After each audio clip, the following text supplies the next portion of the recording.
Indian ക്രിക്കറ്റിൽ പുതിയൊരു പ്രതിഭാസം പിറന്നിരിക്കുന്നു. വയസ്സ് വെറും 14 വയസ്സുള്ള ഒരു യുവാവ്. ഇവനെക്കുറിച്ചല്ലാതെ സോഷ്യൽ മീഡിയയിൽ ഇപ്പോൾ സംസാരമില്ല. ഇപ്പോൾ ക്രിക്കറ്റിൽ ഏറ്റവും കൂടുതൽ സംസാരിക്കുന്ന പേരുകളിലൊന്ന് അഭിനവ് സൂര്യവംശി എന്ന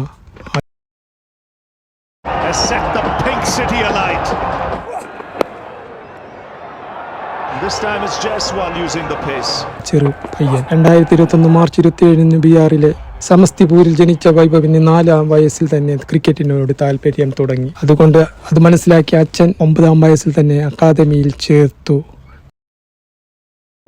बहुत दिन से तैयारी कर रहा था मैं और आज रिजल्ट मिला तो काफ़ी अच्छा है. अभी और आगे अच्छा करने का ट्राई करना है, टीम के लिए कंट्रीब्यूट करना है जितना कर सकते हैं. तो वहाँ विक्रम सर थे, जुबिन सर थे, हमारे मैनेजर ട്രോഫി പോലുള്ള ടൂർണമെന്റിൽ അതിലൂടെ തന്നെ ബീഹാറിൽ രഞ്ജി ടീമിലേക്ക് ഇടവും ലഭിച്ചു. 2024 IPL ലേലത്തിൽ രാജസ്ഥാൻ 1.1 കോടിക്ക് ലേലം പിടിച്ച് സ്വന്തമാക്കി. 2025 വെറും 14-ാം വയസ്സിൽ ആദ്യ അഴിങ്ങേറ്റം. ഗുജറാത്ത് ടൈറ്റാൻസിനെതിരെയുള്ള മത്സരത്തിൽ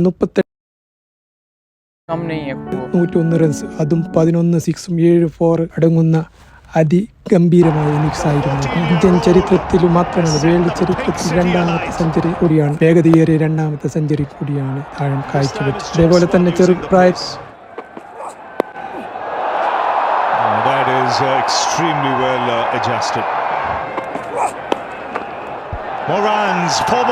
സെഞ്ചുറി അടിക്കുന്ന താരവും ഏക വ്യക്തിയായി മാറി നമ്മുടെ അഭിനവ് സൂര്യവംശി. സച്ചിൻ ടെണ്ടുൽക്കറും യുവരാജ് സിംഗും സൂര്യകുമാർ യാദവ് പോലുള്ള തുടങ്ങിയ പ്രഗത്ഭരായ, അതേപോലെ ദ്രാവിഡും പ്രഗത്ഭരായ കളിക്കാർ അർപ്പിച്ചു താരത്തെ അനുമതി. എങ്കിലും വിവാദങ്ങൾ കൂടെ ഉണ്ടായിരുന്നു. എല്ലാവർക്കും സംശയം ഇത്ര ചെറുപ്പത്തിൽ കളിക്കുന്ന കാര്യത്തിലാണ് സംശയം. കാരണം 2023 ഒരു ഇന്റർവ്യൂവിൽ വാക്ക് പിഴവ് കൊണ്ടാണോ എന്നറിയില്ല, അദ്ദേഹം ഒരു ഇന്റർവ്യൂവിൽ പറഞ്ഞു, ഇത് എൻ്റെ 14ാമത്തെ ബർത്ത്ഡേ ആണ് ഈ സെപ്റ്റംബറിൽ ആഘോഷിക്കുന്നത് എന്ന് പറഞ്ഞത് അത് പലരും ഏറ്റുപിടിച്ചു. സൂര്യവംശി എന്നുള്ളത് വെറും ഇനിയൊരു പേരല്ല, ഭാവിയിലേക്കുള്ള വാഗ്ദാനമാണ്. സേവാഗിൻ്റെ തുടർപതിപ്പാണ്.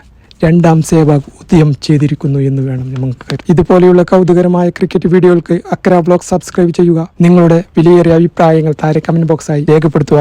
സപ്പോർട്ട് ചെയ്യുക. Thank you. Goodbye.